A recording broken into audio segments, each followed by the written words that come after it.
profile, he was a 28-year-old male, bilateral intravitreal cysticercosis with retinal detachment. In the right eye, he was PL positive with PR accurate. In the left eye, the PR was inaccurate. He was taken up for bilateral PPB plus band buckle, and the prognosis in the right eye was better. So we advise him for this. And this picture has been taken from the OCT. So you see a very limited, but this is how it looked. And in the left eye, it was more aggressive. And this is what my technician could take the picture. So can I have the sound, please?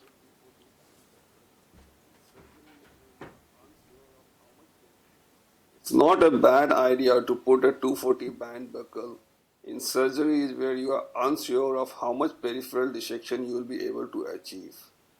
Once we enter inside by using a 3-port pars plana vitrectomy, we see that the cyst is encased in layers of vitreochrosis.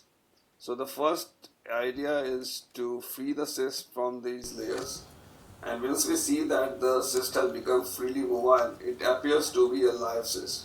Now this is the area where most probably this cyst have entered from the choroidal to the intravitreal cavity, and in most of the cases it is on the temporal or inferotemporal location, as is in this case also. So, and we can also see from this site of fibrosis, choroidal fibrosis, there is a site of fixed retinal fold bridging the optic disc. Now we marsupialize the cyst and we send it to a pathology. The next step is that we feel that there is a layer of cortical vitreous which is attached or pulling or tenting up the retina. We try to do it in the traditional method by staining with a triamcinolone acetonide, but it doesn't give us the required contrast. So now what I do is that I smear the whole of the vitreous cavity with brilliant BBG, and I leave it for some time. BBG does stain it, and it gives us a better contrast to feel for the very densely adherent cortical vitreous sort of thing, which is somehow I feel that tenting up the retina. Now we go by this, we do a repeated maneuver, because whenever we try to hold it and extend it, it used to, it was fragile and it used to come in. So we pinch and then peel and then extend to the periphery. Now this was, although it's a very short minute video, but it was quite challenging also, because you can see that some amount of hemorrhage is also happening, and then we have to take care that this is a inflamed thin retina, and we don't want it to create any iatrogenic break in this case. So we try to, you can see that there is a lot of subretinal fluid which is present there. The anatomy of the retina is also very strange, because you can see that somehow that there are some places the retina was so thin that felt that there were some holes. And we could extend it just till the place where the band buckle indentation was there. Beyond that, we are not able to do it, because if I felt that if I extend more further, then there would be some sort of break that I would be able to create. So I did it till that place. I certainly had to curb my instinct to not do a drainage retinotomy. And at this place, I thought that I might be able to, release it. You can see the retina is clearly detached, and we tried to peel it, just got a feel of it, but I think the art of doing nothing came to help us. And once, peripheral saving of the residual, whatever we had extended it, we removed it and just closed the eye under air. That is the end of the surgery. So this is the fluid exchange that is happening, and this is the post-op picture at 1 month, and this is how the patient turned out to be. So to conclude, so this is my conclusion. It could be a chance, it's a fluke, an unlikely chance occurrence that I just got lucky.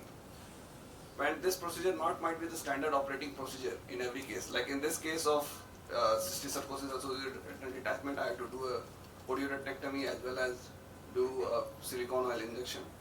Another case of subretinal cysticercosis, in which we had to do, if there was no inflammation, I was very quiet. He was a 4-year-old male, and we could extrude it from subretinal fluid and subretinal space, and the patient did very well. But in every fluke, there are some hidden messages. sometimes in retina less is more. And if you are not sure of peripheral traction pathologies, a 240 encircling band with a plus minus 276 dial is not a bad idea. We should avoid retinotomies and retinectomies if possible. And we should have faith on our RP pump, and trying to get an intraoperative bone dry retina is not mandatory.